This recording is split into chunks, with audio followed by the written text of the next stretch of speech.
everybody, and the other engineers may or may not appreciate it, but that effort's just done seamlessly in our office, automatically in our office.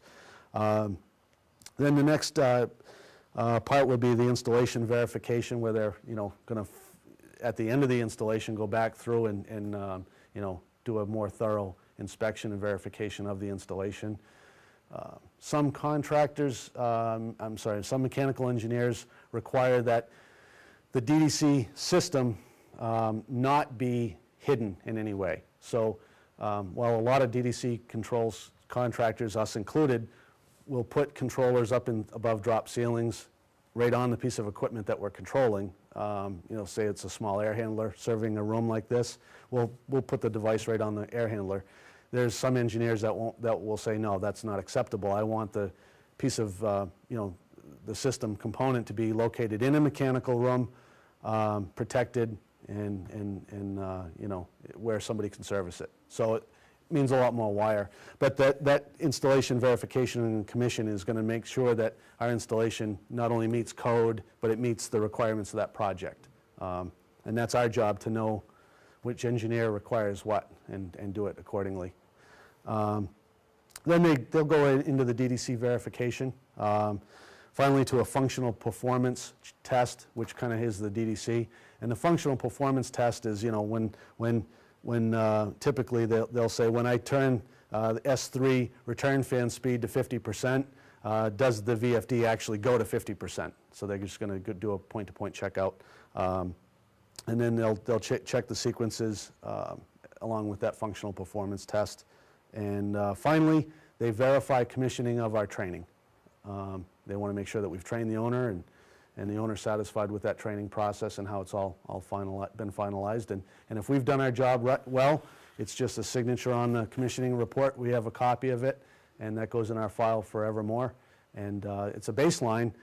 What I look at that, whether we've had it commissioned by a commissioning agent or we've self-commissioned, that's our baseline, our starting point of the building automation system. So we're going to take it from there and enhance it and make sure it operates correctly for the building.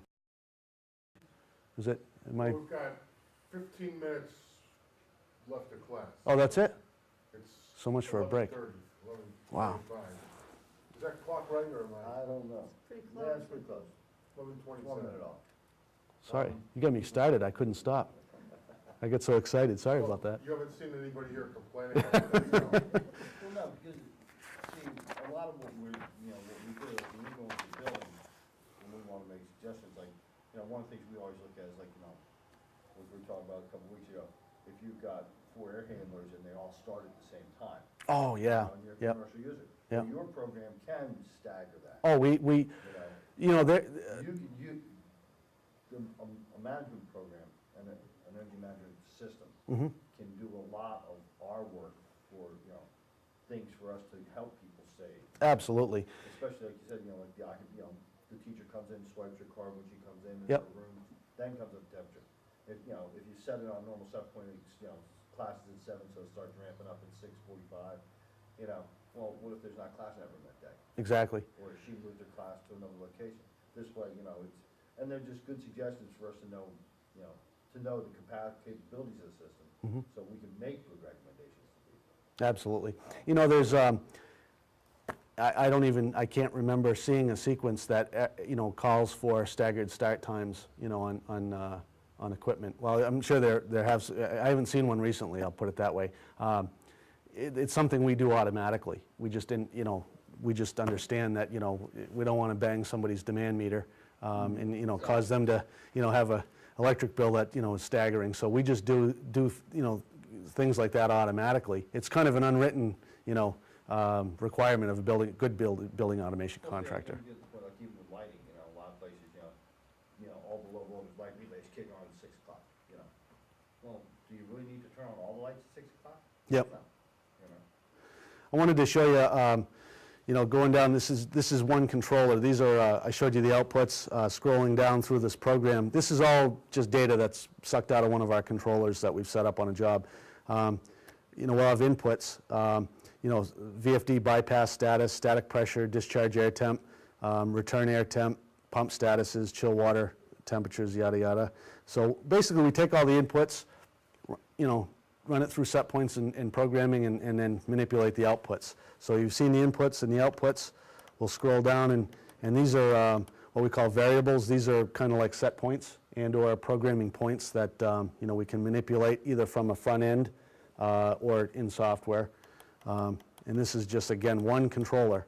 And there's a lot of different things here. Morning warm-ups. And that's a sequence that constantly changes and gets better and better as time goes on. You know, we'll be looking at discharge air, low alarms, high alarms. All these set points are adjustable by the user.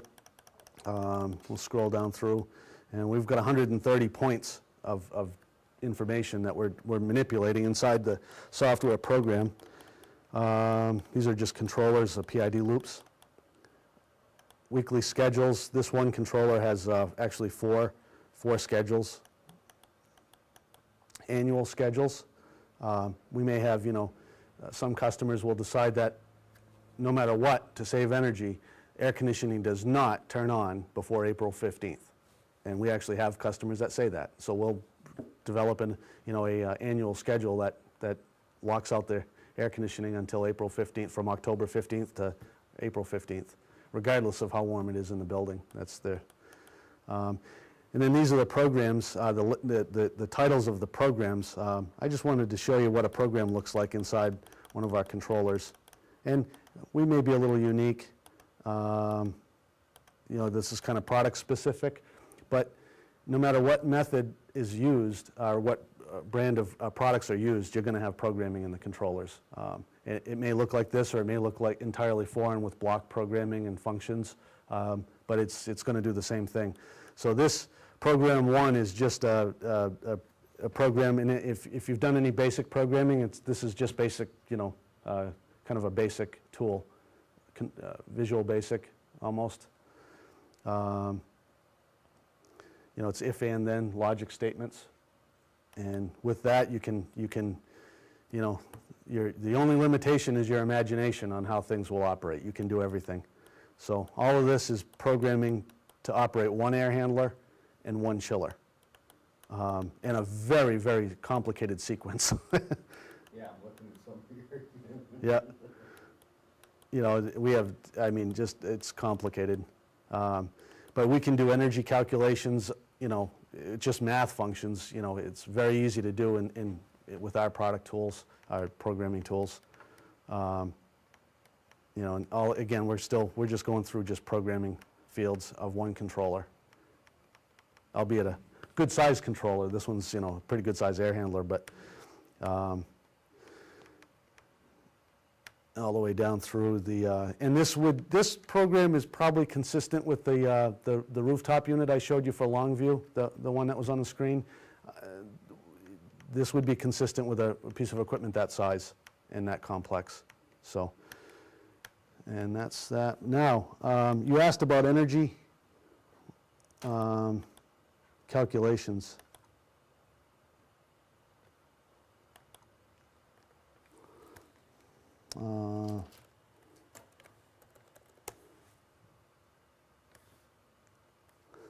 Let's see.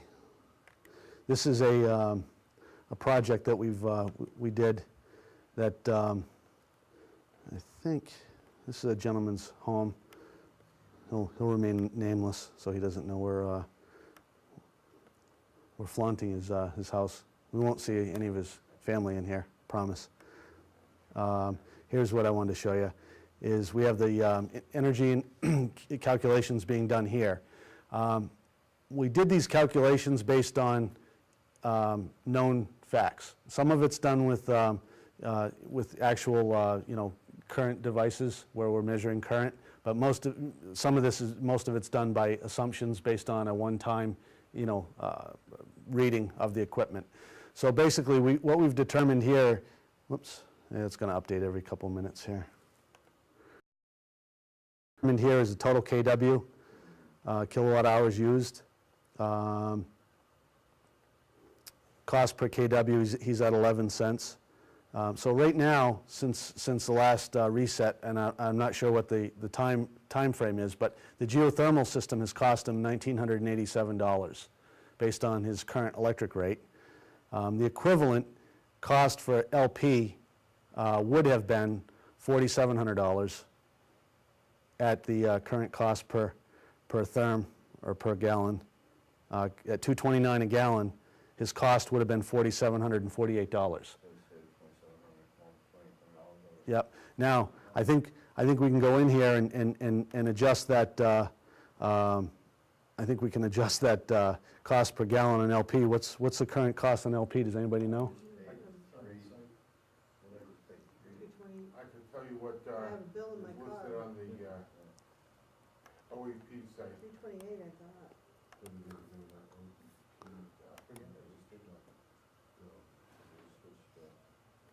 Well, let's just try to, I heard 328, so we'll throw in 328, and we'll see, make sure he's still allowing us to adjust his system here.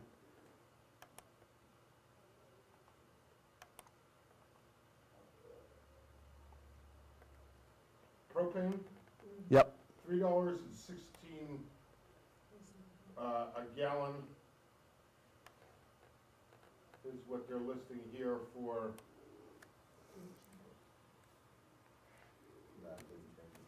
credit.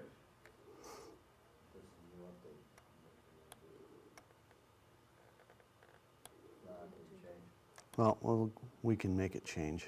We have the power. We have ways. See, this is what he wants to keep other people from doing.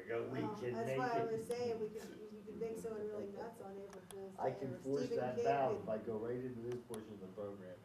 So have you ever had or heard of a situation where the security for this fails and somebody's screwing with the building Not yet, for whatever reason? not yet, nope. An Your interesting IT answer. your IT department could get involved with it too. I know ours does, and Yep. they can actually do encryption and everything else, so you don't Right. have any kind of issues with it. We're, one of the things I wanted to review today was the building technologies are really, changing, and our whole industry is constantly in a state of change. But one of the things that makes it challenging for us is the fact that, we have to work with electricians, with HVAC professionals, with engineers, with architects, with contractors of all types, owners and users, and understand enough about all of their worlds to be. Conductor for an officer. Yep. And then the one I left out at the end is the IT industry. This system here didn't get on the internet, easily, and most of our systems don't happen easily. We have to jump out of our sandbox, our building automation sandbox, and jump into the IT guy's sandbox. And as you probably know, sometimes those folks don't like to play nicely. That's their system, it's their firewall, and anybody that wants to poke a hole through it is they're treading on darn thin ice. They don't want any security risks, and they want to make sure that they have control over everything that comes and goes through their networks. So it's a challenge, and sometimes the challenge is just too much. Their security is too great. They don't want anything like this published over the internet. They don't want people to get access no matter what. We work with government facilities that we're able to penetrate into without a problem. They control the access, and they're pretty good about what they do. We have big insurance companies that we can get right into, no problems. In hospitals, medical facilities, no problems. But yet we'll have a school that for whatever reason their information is paramount, and they're not going to let anybody in. So it becomes the only way we can work with that is to become knowledgeable, to actually understand their world enough so that we can talk intelligently and prove to them and show them that we're not a threat, and that our system is not going to present a risk, or whatever risks that our system would present. Here's how you work with them, work with the risks. So what we've had to do is we've had to educate ourselves with how our systems integrate to networks and networking. which is, it's fun. But it's another hat you have to change and work with in the building automation business. So if we go to hire, one of the things I wanted to review in the short class, which I can't believe the time went by that fast, is what we look for, in an employee, if we're going to hire someone. Wes asked me to kind of touch on that, and it's a good thing to touch on. Our perfect employee would be a master electrician with a Microsoft networking degree and certification by Microsoft, as well as at least 20 years HVAC mechanical service and installation experience, and perhaps maybe be a computer programmer too. Sounds like a job interview. this is, And a PE. These people are a dime a dozen, right? They're, yeah, usually unique, yeah. They're- No, I Yeah. actually went to a job interview once, and the guy told me he wanted, what he wanted? He wanted 5 years welding, 10 years pneumatic, 6 years hydraulic, 12 years mechanical, and then 10 years electrical. And he was willing to pay me $15 an hour.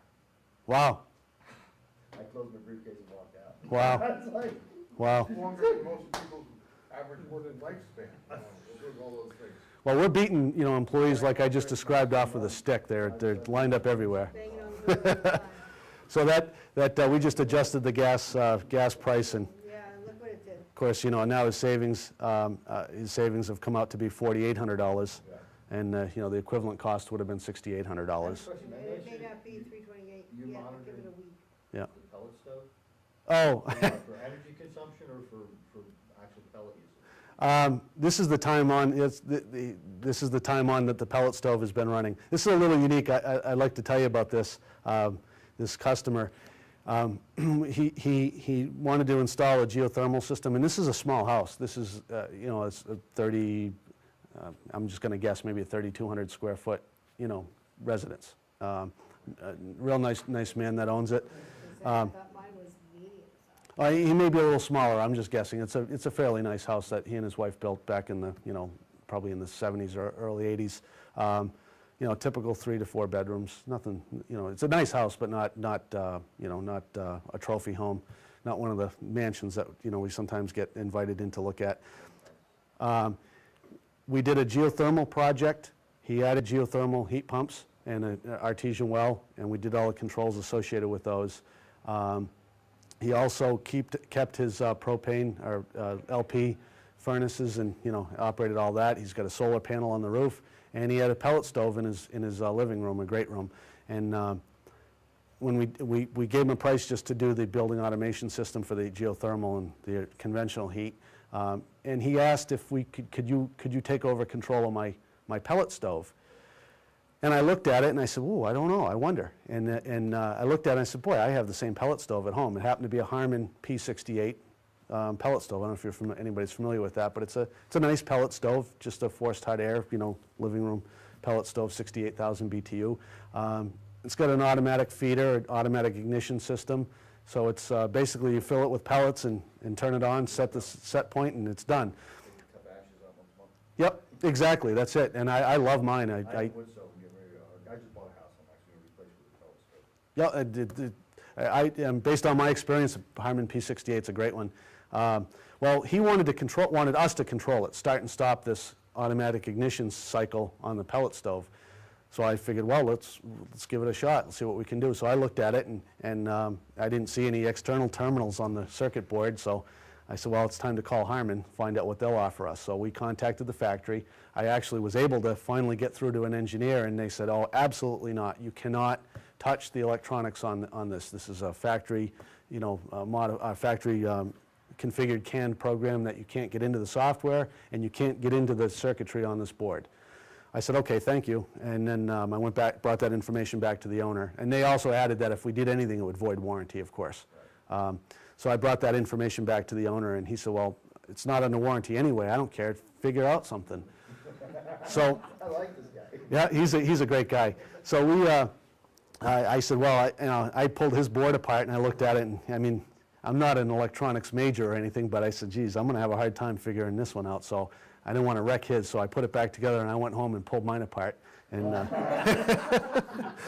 so, no, she came home and said, what are you doing? So, you know, I played with it, and I found out, you know, I found a way to integrate to it. The warranty's still good? And mine's out of, well, You're not telling I them, didn't, are you? I didn't explode anything. I didn't let the smoke out. We understand that all electronic components operate on smoke. So if you let the smoke out, they won't work anymore.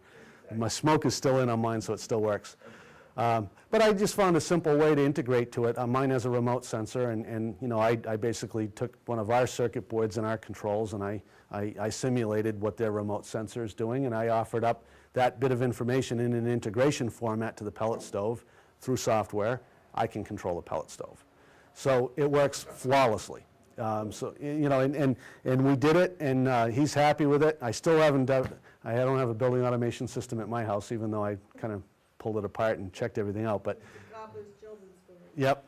But this project has been working for, I think this is our second winter. Yeah, second winter with the pellet stove under control, and it operates great. He actually has, oh, I wanted to show you a few of our control components, but we have one of our goodie bag.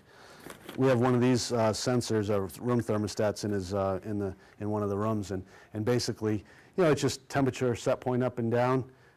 We programmed these buttons under the cover to do different things in his house for a basic low cost, you know, control system interface into the, you know, in addition to the web-enabled system. But so we controlled one of these buttons to be a pellet stove enabled. So if he wants to turn his pellet stove on, he just and override the temperature set point, he just hits a button, and that tells the pellet stove to light and run for 4 hours. So he and his wife can, you know, enjoy the fire by the pellet stove. And one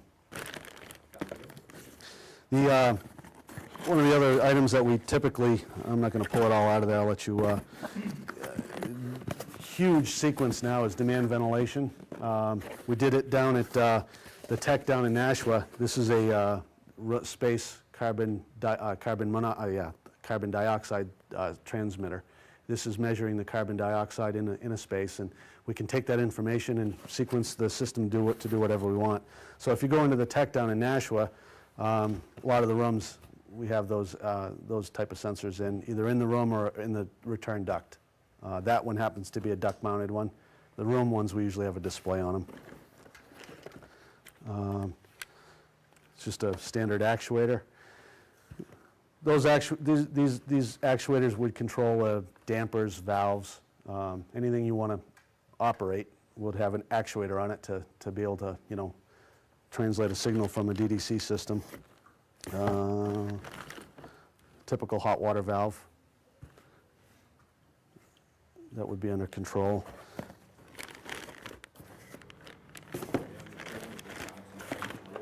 What's that? You have the equivalent of Johnson's famous rib, a relay in a box. I didn't realize Johnson made one of those. They bought out a little mom and pop outfit that did it, and then they have their own now. They just call them ribs. Well, interestingly enough, well, Rib is, I think, if I'm not mistaken, Functional Devices is the company that actually their relays are named Ribs. They could be owned by Johnson, for all I know. Yeah, they were a small company in Johnson. Oh, no kidding. Interestingly enough, this is one of our typical controller. Now, they're going to call this an advanced application controller, as opposed to what some people would call it, an application-specific controller. Application-specific would be something like that, where it's kind of designed and manufactured to be a VAV controller. This is just a generic. You could use this on pretty much anything. It looks like what's on my furnace. Oh, really? Similar. Wow.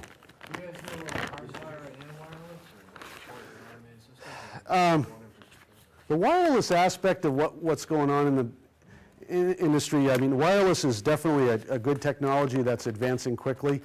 We haven't, it doesn't make real good sense for us to use wireless as much in our world yet. The cost is typically higher than what we could do to wire up a sensor. Where we would use wireless is if we can't get a wire from point A to point B.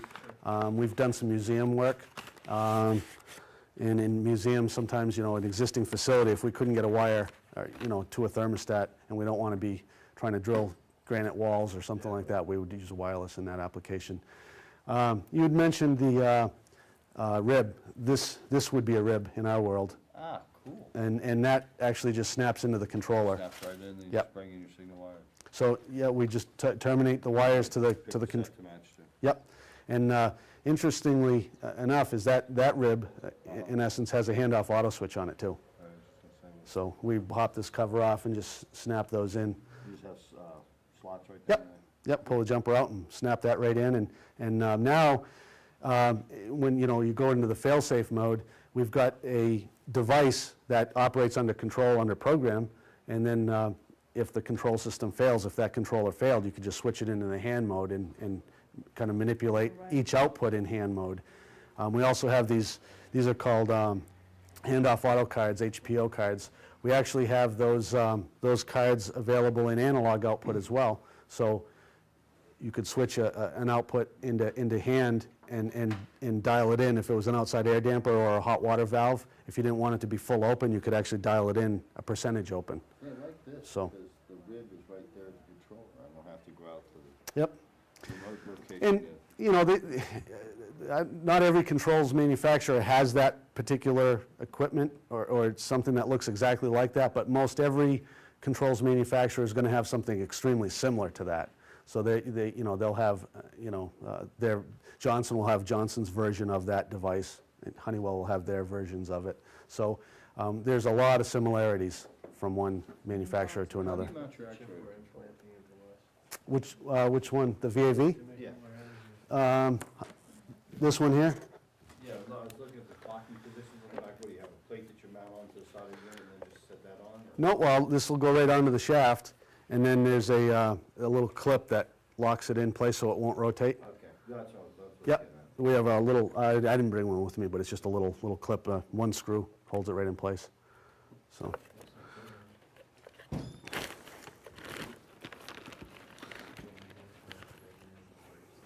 There's some goodies, huh? Did everything make it back? The most product lines, most of the manufacturers' product lines will have, you know, a lot of different controllers and a lot of different, you know, devices going along with it. I just grabbed a few basic things that you'd run into out in the field, and, you know, I mean, you've probably already seen them all, installed most of them. Yeah, but yours are pretty, yeah, I was laughing about is, yeah, yours are aesthetically pleasing.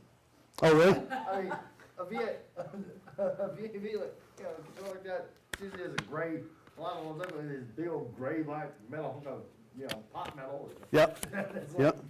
you think mechanical arm, I was like, what the heck? I mean, let's get this out of the way here. I definitely do like the way you have a rib like that. That's fine right there. The Johnson controls, I mean, and, you know, I service a lot of different, you know, as a company, we service different brands, and I think almost every manufacturer has got advantages and disadvantages, you know. And a lot of times it boils down to, you know, tastes great, less filling type of an approach. What we found is it's more, and I think a lot of our peers would probably tend to agree, it's more the control contractor that makes the product work.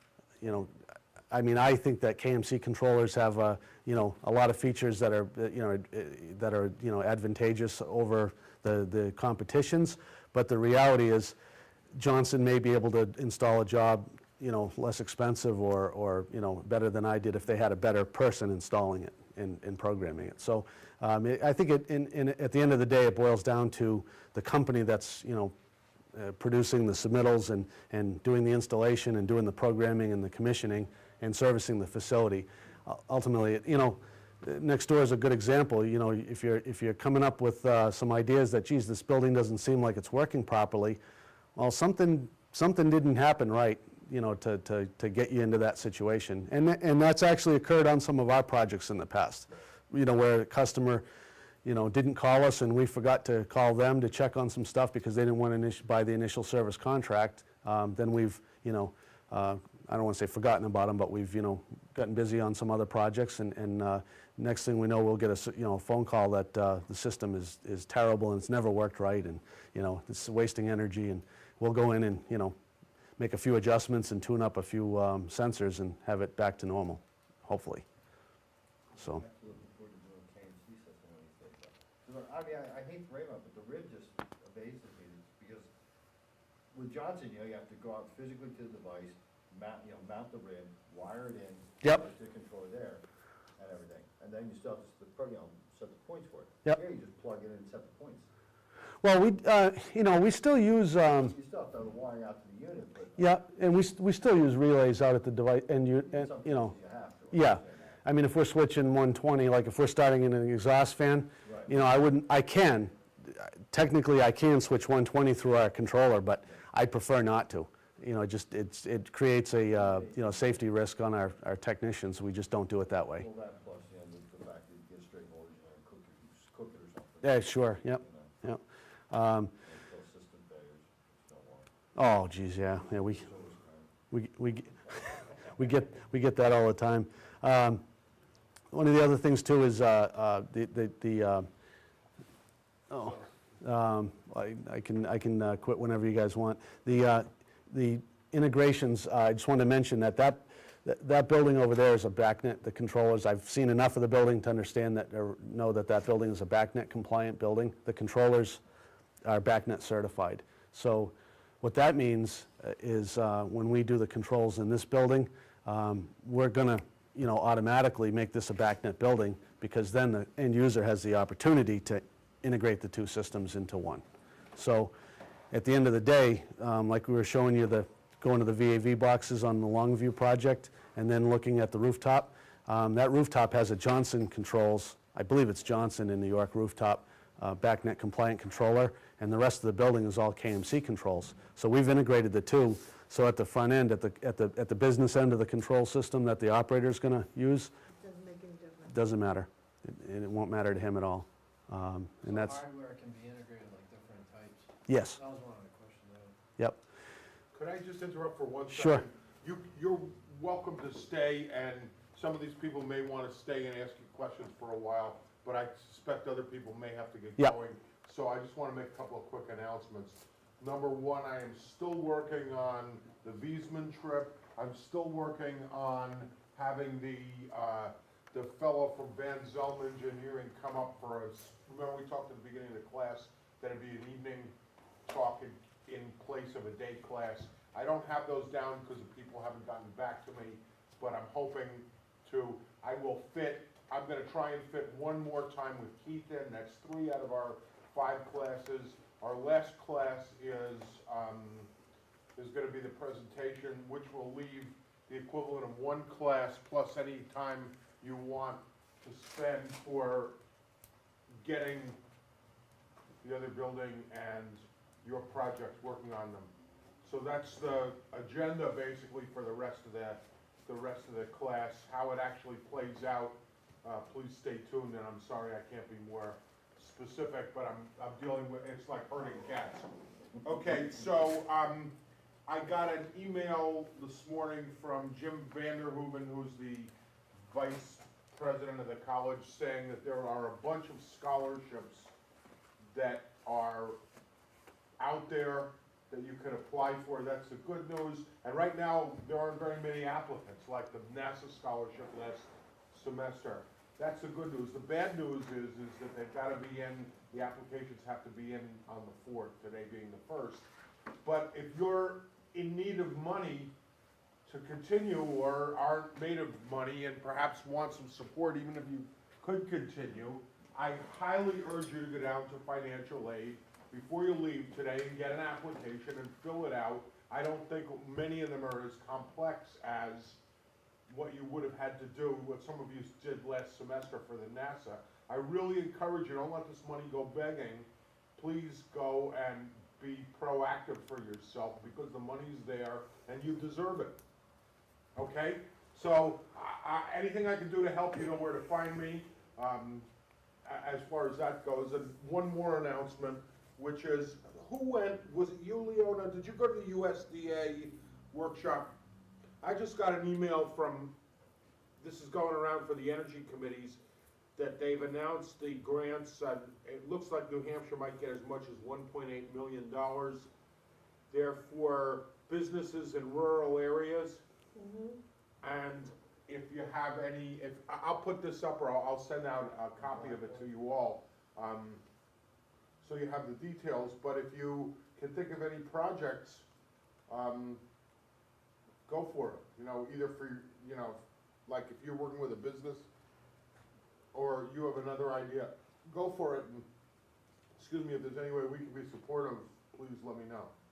What I found is that it's pretty high-end work that they're looking at. It has to be financed by the corporation owner, whatever, initially, and then to do, Mm-hmm. they give the money after it's done, and then